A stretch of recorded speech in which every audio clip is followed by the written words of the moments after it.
On the last day of the work week, there's a saying we have, and it goes a little something like, Fridays are awesome. I didn't happen to mention that last week, but you reminded me. I'm Carl Azuz. Welcome to CNN 10. Our coverage on this last Friday of September starts with a whistleblower, or at least a report from one. We don't know the identity of the whistleblower, the person who made the complaint about recent events concerning U.S. President Donald Trump. We know the controversy started with a phone call between President Trump and Ukrainian President Volodymyr Zelensky, and we featured a detailed explanation on that in yesterday's show. You can find it at CNN10.com. The complaint was declassified Thursday morning, which allowed the public to see it.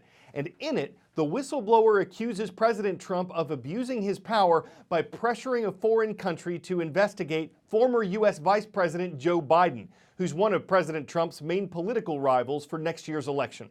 The whistleblower, the person who made the complaint to U.S. intelligence officials, says he or she was not a direct witness to most of the events in the complaint, but that it was put together from information that came from more than 6 other U.S. officials.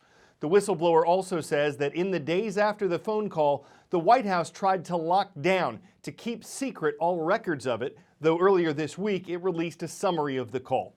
Yesterday, the acting director of National Intelligence, Joseph Maguire, appeared in a public hearing with the House Intelligence Committee.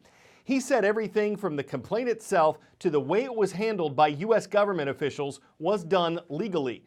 The White House called the complaint a, quote, collection of third-hand accounts of events and cobbled together press clippings, all of which shows nothing improper. But Democrats called it a roadmap to their investigation into whether President Trump committed a crime he could be removed from office for. That's a big question in all this. What does the U.S. Constitution say? What is presidential impeachment? Impeachment is a trial without a judge or jury or prosecutor, but instead, politicians accuse, prosecute, and stand in judgment of another politician. In impeachment proceedings, the House of Representatives is the investigator and the prosecutor. The Senate is the judge and the jury. It takes 67 votes to convict and only 34 to acquit. So we've had exactly 2 impeachments, both of which resulted in acquittals. Andrew Johnson was impeached for actions that were really more political at the time than criminal. And of course, President Clinton was the last president impeached. He was charged with perjury and obstruction. When the Senate impeaches and removes a judge, they're just removing one person's appointed official. When the Senate impeaches and removes a president, they're undoing the votes of millions. There's a lot of debate about what is an impeachable offense. The Constitution says treason, bribery, and high crimes and misdemeanors. In other parts of the Constitution, like the arrest clause, the framers list treason, felony, or breach of the peace. The framers knew what kind of language they were using. If they intended for the president to be removed for any crime at all, they would have put that in the text. 10-second trivia. The first known windmills were utilized in what country? Persia, Egypt, India, or China? As long ago as 500 AD, Persians used windmills for grinding grain and pumping water. Today, wind power is one of the fastest growing sources of energy on the planet. It's renewable as long as the sun keeps a-shining and the wind keeps blowing.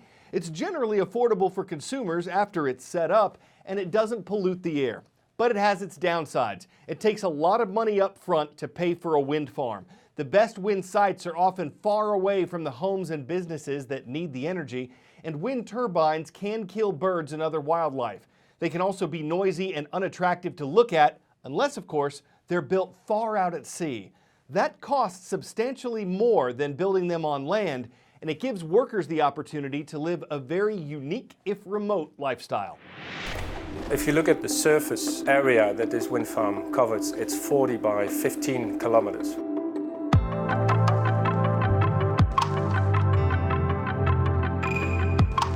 Each turbine is about 100 meters tall and the blades are 75 meters each. So the total area that the blades cover, that's bigger than a Millennium Wheel.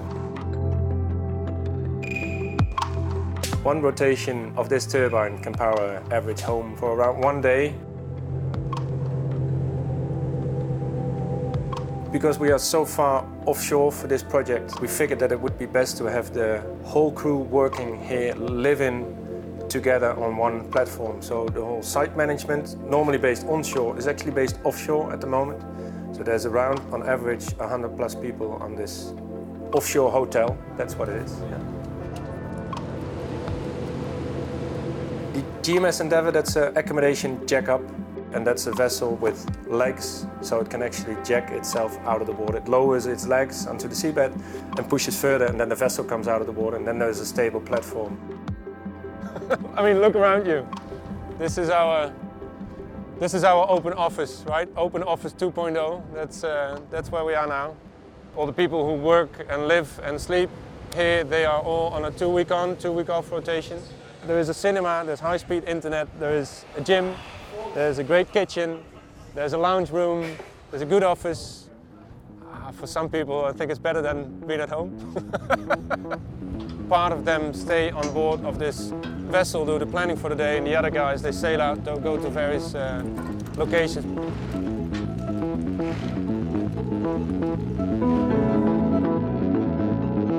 Hornsea 1 is the biggest offshore wind farm that anyone has ever built. What we're actually building is 174 enormous wind turbines. We're spacing them out over 400 square kilometers of seabed. And between each turbine and the next turbine, there is a cable all buried into the seabed. And all these cables from all these turbines, they all go into each substation. From where the electricity then goes into the national grids, and from there it goes into people's homes. Well, the drawback of having turbines offshore is you need to get there, and when there's a lot of wind, that's why we built them here, there's a lot of waves, and when there's a lot of waves, you can't get with a vessel to a turbine.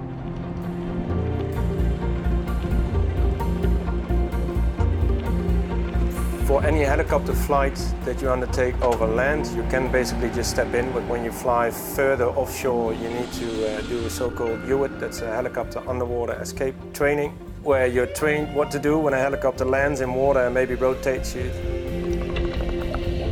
It's about a week's training that you need to go through to be fully certified to work here. Flying out from shore to Hornsea, it's a gift every time. It's a present going to work.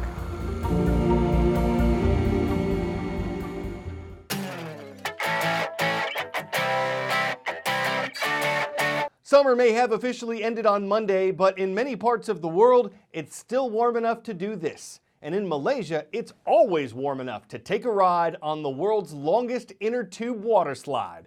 It just received the Guinness World Record. It's more than 3,600 feet long, which is approaching 3/4 of a mile. You take a cable car chairlift to get to the top, and it takes 4 minutes to get from start to finish.